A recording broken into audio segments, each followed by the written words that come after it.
એમણે વિશ્વામિત્ર મહારાજને કહ્યું, બાપજી, અમે પુષ્પ વાટિકામાં ગયા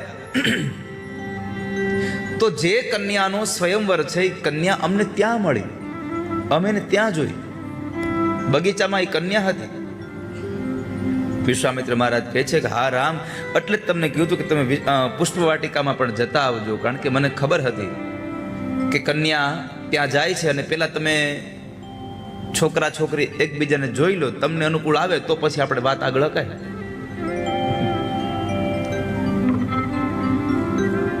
આ બગીચામાં મળવાનું આજકાલનું ચાલુ નથી થયું.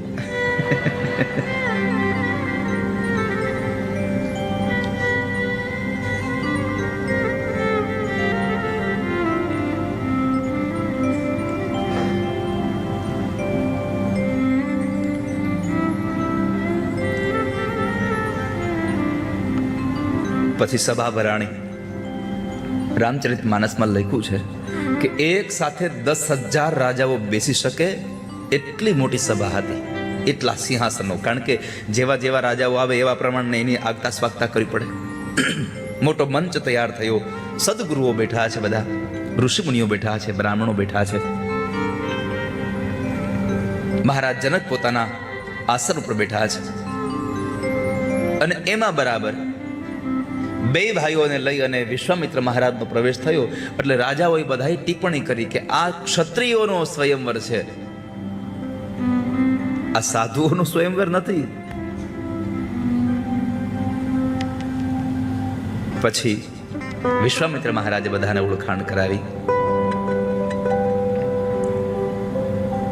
બધાનો પરિચય થયો અને અંતે મહારાજ જનકના આદેશ મુજબ સૈનિકોએ ઘોષણા કરી છે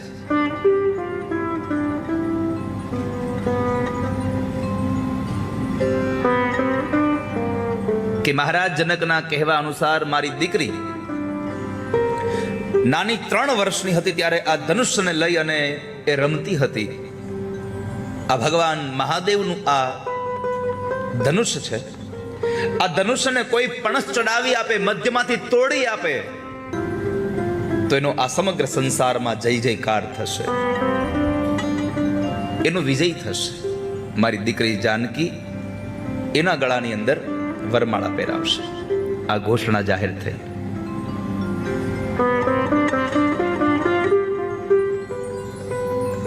રાજાઓ બધા તો મંદ મંદ મુસ્કાય છે. આમાં હું વાત, આ ધનુષ તોડવું એટલે કઈ હું નાની મોટી વાત છે?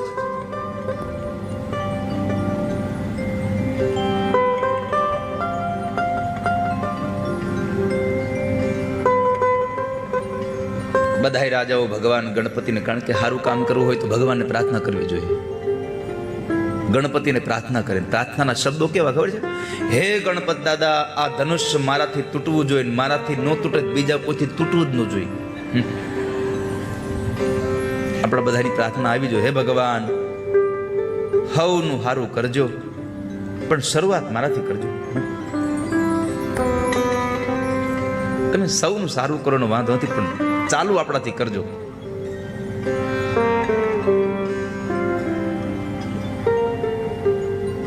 તો બધા રાજાઓ આમ ઉભા બેઠા હતા ને બધાએ પ્રાર્થના કરી. આ બધા પ્રાર્થના એમ કરે કે ધનુષ્ય મારાથી તૂટે, ધનુષ્ય મારાથી તૂટે.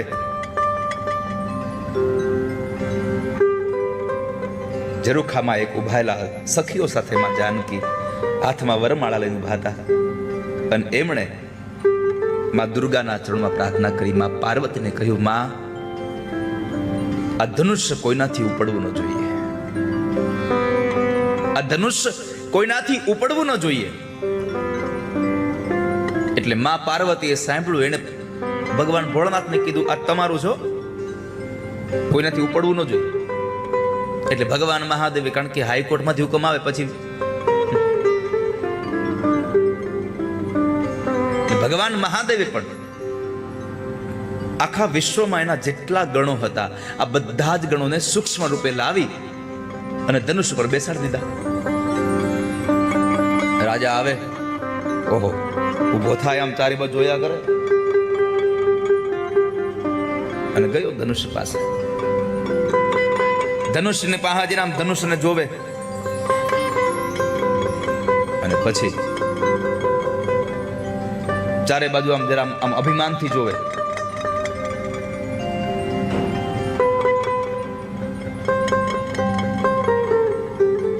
જીવનમાં જેટલા લોકો અભિમાન ભેગું લઈને ગયા એ બધાને પોતાની મંજિલ સુધી પહોંચવાનો વારો નથી મળતો.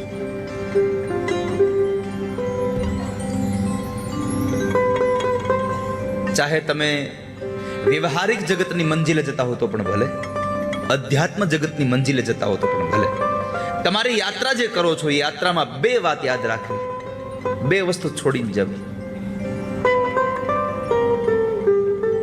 આપણે પગરખા પહેરીએ ને, આજે પગરખા, એ બૂટ બધા ભેગા થયા અને આંદોલન કર્યું. બૂટ બધાએ આંદોલન કર્યું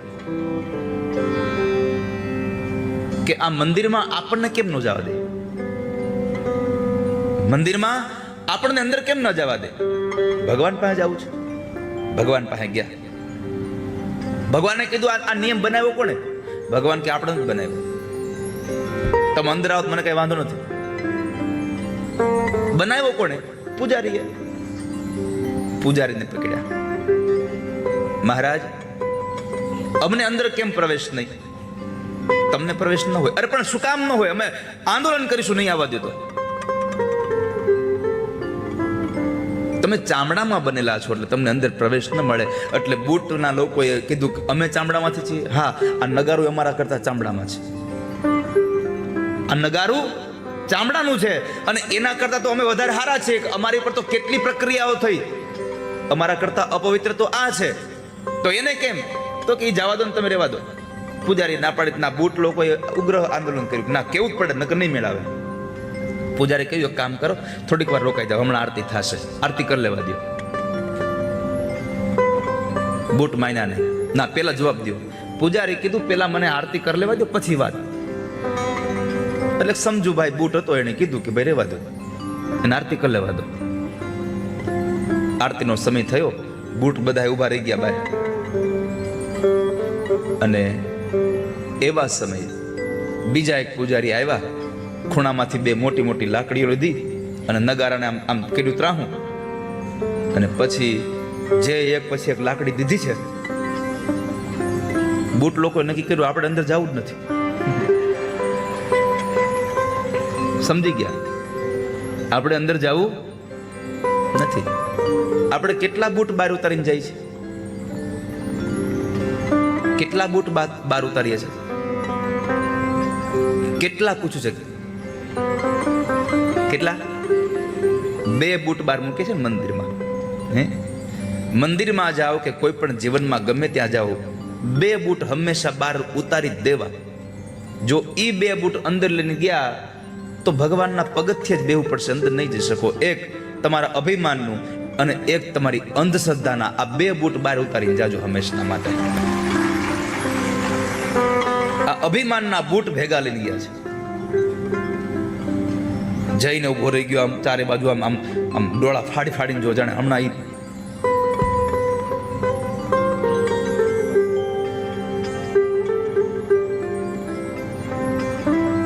અને એકદમ આમ ઝપટ મારી, આમો ઝપટ મારી. પણ શિવના ધનુષમાં એવી લીલા હતી કે જે માણસ એને અડે એની બધી શક્તિ એની અંદર વહી જાય, પોતે શક્તિ વગરનો થઈ જાય. રાજાઓ આમ આમ તૂટી ગયા, પરસેવો વળી ગયો. ધનુષ ઉપડવાની વાત એક બાજુ રહી, કોઈનાથી રતી બહાર હાલ્યું નહીં. એક પછી એક રાજા આવે, પણ કોઈનાથી જરાય પણ હલ્યું નહીં. ડિગે ન શંભુ સરાસન કેસે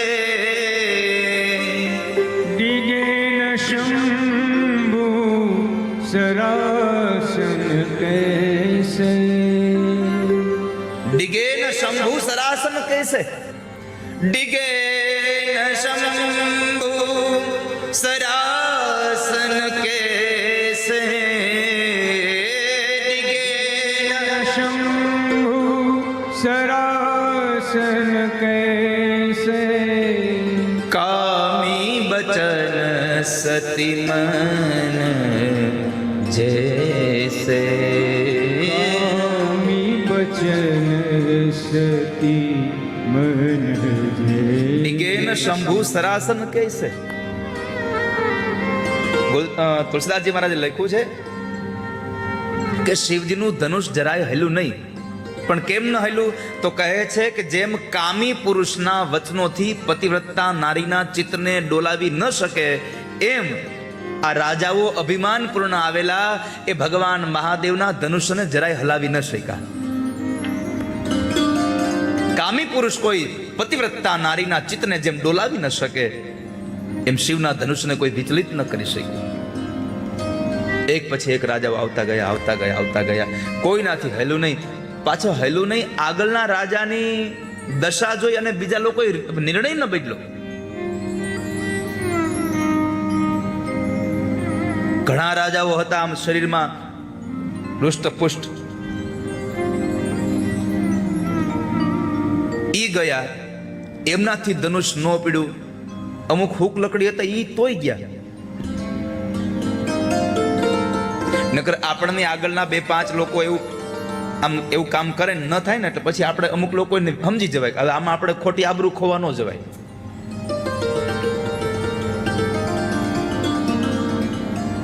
પણ અમુકને એમ હોય કે આપણે નહીં જાય તો લોકો કે હા તો કાયર હતો, ડરપોક હતો.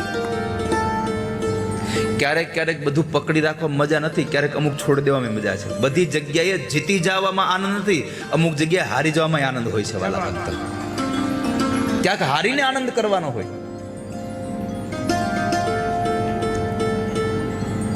જે રાજાઓથી ધનુષ ન પીડ્યું એ પાછા આવીને પાછી પોતાની જગ્યાએ બેસી ગયા, ઘરે નો વહી ગયા. કેમ? એને નક્કી કર્યું કે મારાથી ન ઉપડ્યું, કોઈથી નહીં ઉપડે તો શું જનક એની છોકરીને કુંવારી રાખશે?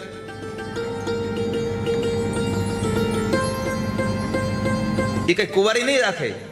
તો પછી એમ કહેશે કે તને જે આમાંથી મૂર્તિઓ ગમે, તને જે રાજા ગમે એને હારે તું લગ્ન કરી લે, વરમાળા પહેરાવી દે. કદાચ નહીં મારા ગળાને પહેરાવે, ઘરે વયો જાય, મારો વારો વયો જાય.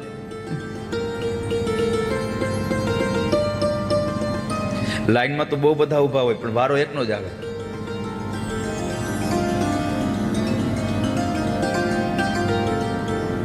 બધા બેસી ગયા અને મહારાજ જનકની દશા બદલી ગઈ.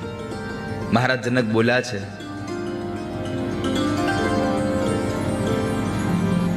કે શું આ ધરતીમાં હવે કોઈ ક્ષત્રિયો રહ્યા નથી?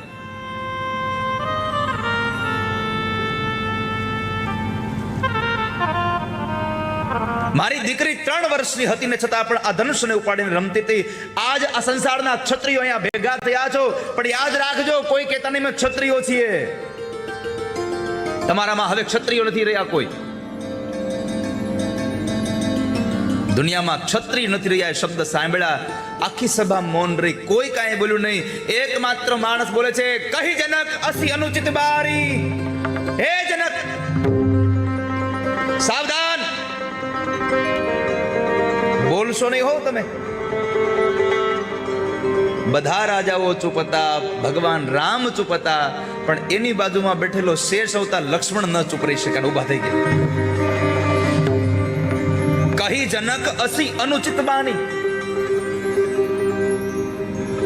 જનક મહારાજને સંબોધન કરતા લક્ષ્મણજીએ એમ ન કીધું કે મહારાજ જનક, શ્રી જનક, હે મહારાજ, આવું કાંઈ જ નહીં. ખાલી કીધું હે જનક. જનક કહીને એને સંબોધન કર્યું છે. અહીંયા રામાયણના કાળમાં નકર જનકની હારે જીભા જોડી કરવી એટલે બહુ અઘરું છે. શ્રીમદ ભગવદ ગીતામાં કોઈ માણસનું ક્યાંય નામ નથી, કારણ કે એ બિન સાંપ્રદાયિક ગ્રંથ છે. ભગવાન કૃષ્ણએ લખેલો શ્રીમદ ભગવદ ગીતા બિન સાંપ્રદાયિક ગ્રંથ છે. કોઈ સંપ્રદાય હારે લેવા દેવા નથી, માત્ર જીવ સાથે લેવા દેવા છે. પણ છતાંય 700 શ્લોકને વાંચજો, કોઈ જગ્યાએ કોઈ માણસનું નામ નહીં આવે, એકમાત્ર જનકનું નામ ભગવાન કૃષ્ણમાં બોલ્યા છે.